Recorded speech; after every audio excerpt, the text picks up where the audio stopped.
However, because Bank of America is speaking up and the truth is now getting out, we have a lot to cover in this episode. They're talking about the facts. I'll simply summarize it this way. They were utilizing Ripple to access the XRP ledger, which is why we saw the announcement. However, Ripple instructed Alex Cobb to remove it because they had to cease using it after the SEC pursued them.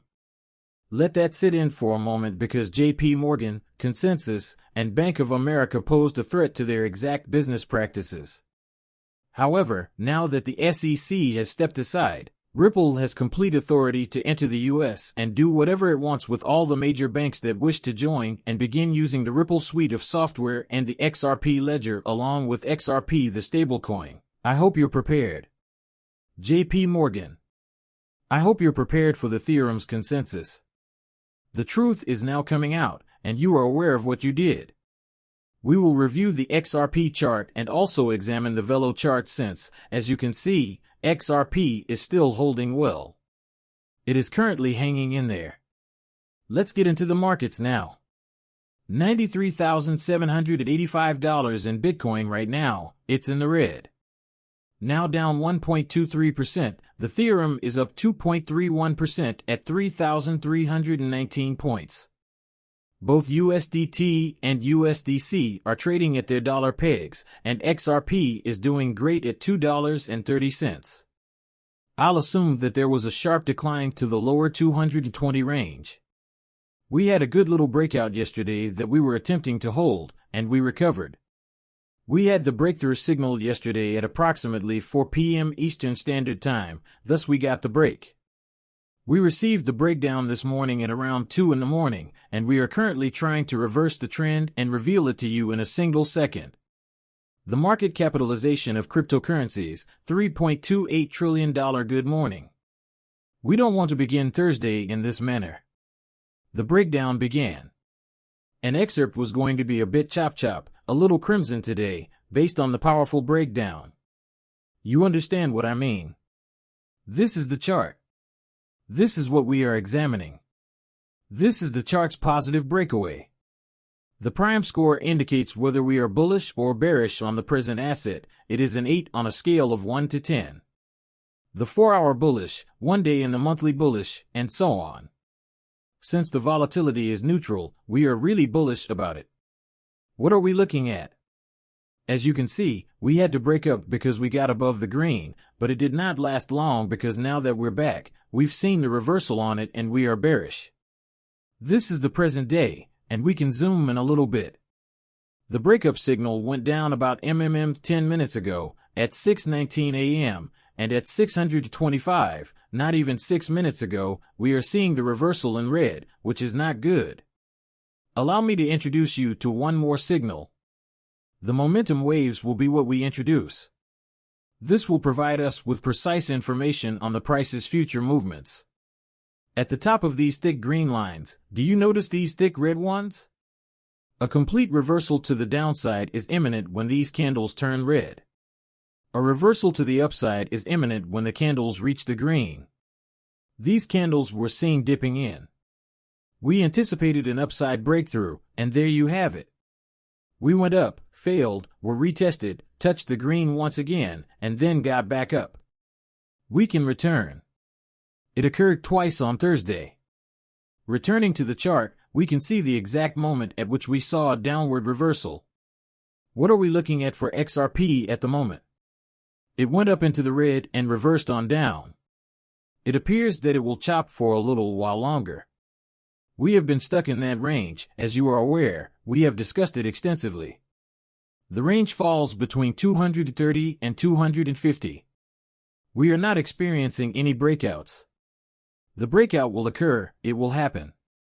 In this range, we recently acquired a buster. We need Bitcoin to start moving a little bit and to get on his ass. It's Chop City for the moment. We discussed Chop City extensively. Many individuals understand that we are impatient. In Q1, we want this thing to take off and travel to space. Give it some time, the year is just 9 days old. What occurs in 11 days is known to us. We know that Ripple recently met with Trump, so he jumped in. We know that Gary Gensler is out, and at about the same time, we heard the most recent rumors and news from Trump and his team that they are trying to implement a ton of cryptocurrency-related policies in the United States. Investors in digital assets have now released this. It's just a minute, but I want you to listen to this clip. This is David A. Sturrisky, the CEO of the Sound Planning Group, according to the text. He claims that before its closure, Bank of America had been using the XRP ledger for all internal transactions for 2 years. Isn't that intriguing? For what reason was this case filed? And if we examine its origins, we can see that he and Clayton had a significant stake in Ethereum and Bitcoin. After that, we know where they went to work. We know him, and the SEC told him not to mention Ethereum on stage, but he did not. We know that there is consensus corruption here because he did it despite not listening. Because they realized Ethereum was not yet ready for them to do what they wanted to do in the global financial environment of banking money movement, JP Morgan was attempting to keep Bank of America back. They were aware that Bank of America was going to seriously hurt JP Morgan's company and take a significant portion of its market share, particularly in the global money-moving industry, and that Ripple's product suites were ready. What then took place? How can you slow him down, then? And that's precisely what happened when you took him out by the knees. Ripple MoneyGram was removed from the scene when the SEC essentially banned the usage of the Ripple product suites in the U.S. People, this was all an inside job, and it caused a lot of damage. Pay attention, a rather intriguing argument against it. Because of the way it was controlled, the second largest coin, which was a very effective system, was shut down on January 21st after Bank of America had been using it for all internal transactions for around 2 years. The regulator is now leaving the system. It's an exciting time. Gary Gensler and I have spoken with the CEO a few times, and I believe that the United States is considering Ripple as a quick system alternative as we look at digitizing tokenizing. Ripple can function similarly to the internet and be this platform that can be the future's guardrails when we are tokenizing with HBAR, XLM, and other coins like this. All I want is the application. For us to begin speaking with everyday people. We can say this is how something transforms your life, and it's not just about technology. You heard about other big people. How the U.S. government is considering Ripple as a significant substitute for SWIFT, which is enormous, and how Bank of America was utilizing. Don't forget I was around. I'm not sure whether you were aware, but a leak revealed that Bank of America had partnered with Ripple. It ended abruptly, and I think Monica Long sent the direct message, please remove the information, we are not ready to announce this, because she wasn't in her present position at the time. We're not prepared to push this out just yet. Since we all saw a glimpse of it, it was taken down, but it was a bit too late. This only serves to confirm that and shows us how accurate the information is even now. Bank of America and Ripple have not yet contacted us regarding the collaboration.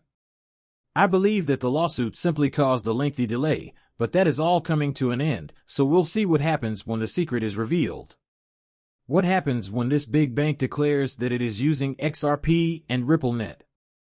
What would happen if the U.S. government declared that it was working with the Fed to get the software package to Ripple back and that XRP would be used to transport money across borders?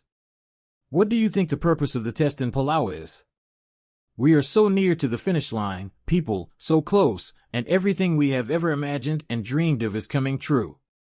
Just keep your focus, pay attention to what's happening, ignore short-term price action and the chop zone to chop city. And consider where the price will be at the end of the year when we see these parabolic blow-offs top, when the Tier 1 banks and ETFs are announced, and most importantly, when we can get Ripple to have a relationship with the U.S. government.